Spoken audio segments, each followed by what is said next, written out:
The complete guide to tree removal in Adelaide.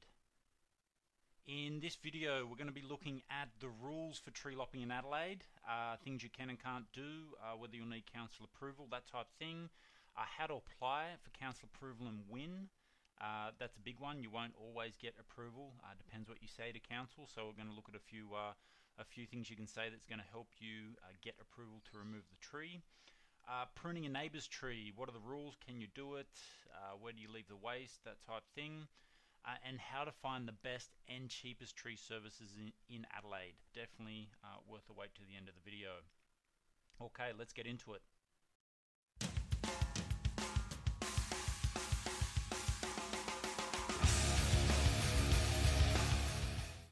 Okay, so first up are the rules for tree lopping in Adelaide. And these rules are fairly sweeping across Adelaide. There are different councils within Adelaide, so you are best looking for the tree preservation order.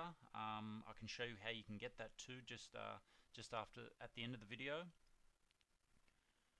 But basically the tree preservation order for any council tells you certain rules that you need to follow when removing a tree. These are pretty general and fairly broad. I think these apply to most trees across Adelaide. What Adelaide has is a significant tree register. So if your tree is considered or registered as a significant tree, you can't touch it without council approval. All the following rules also apply. That if the tree is dead, you can get rid of it without approval. That also includes if it is dying or definitely looks hazardous. You can get an arborist in to have a look at that, confirm that, and remove it. If it's within 10 meters of a dwelling or a swimming pool, you can remove it because it may start to cause structural damage.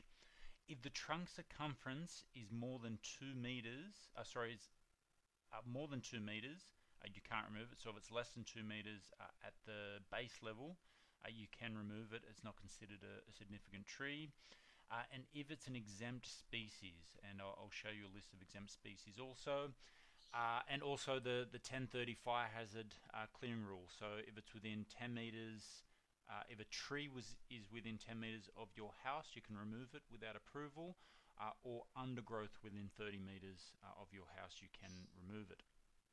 Okay, so there's two ways that you can get the tree preservation order and list of exempt trees for Adelaide.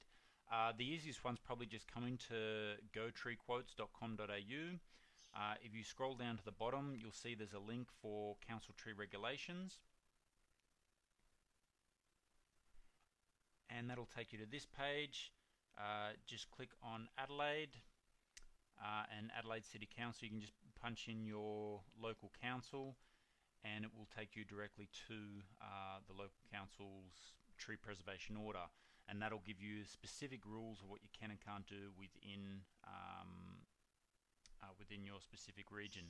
So you can see there the 2 meters from 1 meter from the ground. Okay, so that's it there, and the exempt species should also be on, and here's your list of exempt species here too. So you'll also find that on the tree protection or tree preservation order.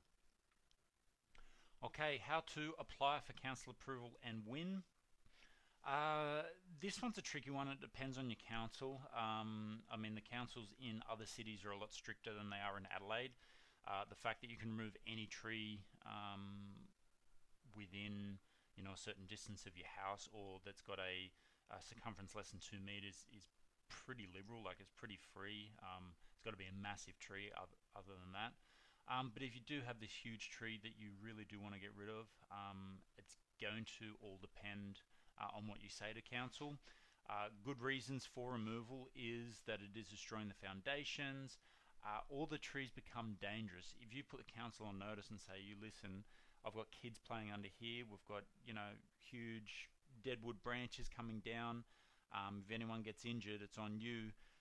They generally, just with the way litigation goes these days, and we live in a pretty litigious society, they're going to want to remove it.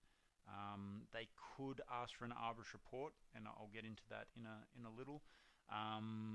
But definitely, if they come out and you say, oh, I don't like it dropping leaves or it's blocking the drain, they're just going to laugh and turn you down. They don't care. And the view is that it isn't actually your tree because of the value that the tree gives to the whole community. It's everybody's tree. It just happens to be on your land. So that it's sort of council owned or community owned. So that's why they sort of carry on that way, because it does obviously add a lot to the community, even though it might be annoying to you. So definitely bear that in mind of what you use as an excuse for why you want to remove the tree.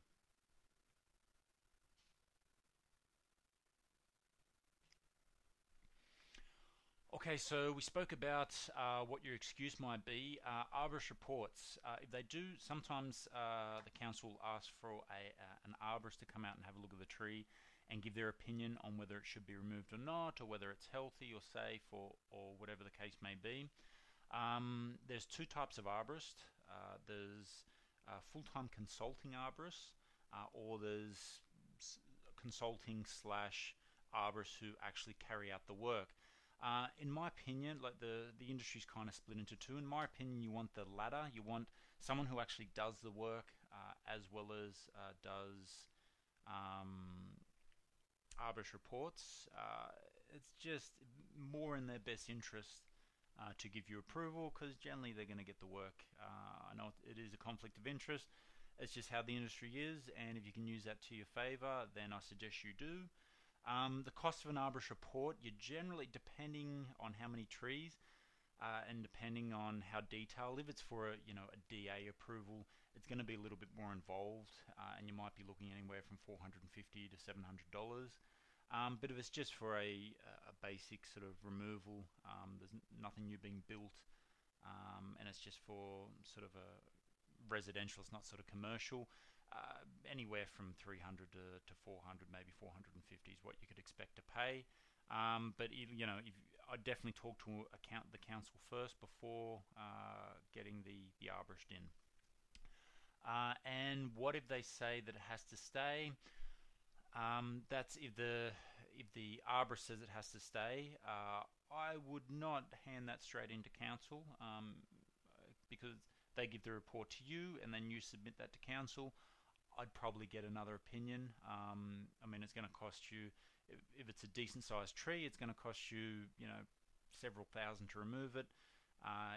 You're best spending that extra, $300 in getting another opinion of someone who might be a little bit more favorable to what you want. So bear that in mind, that just because one arborist says that he thinks it should stay doesn't mean that another one will.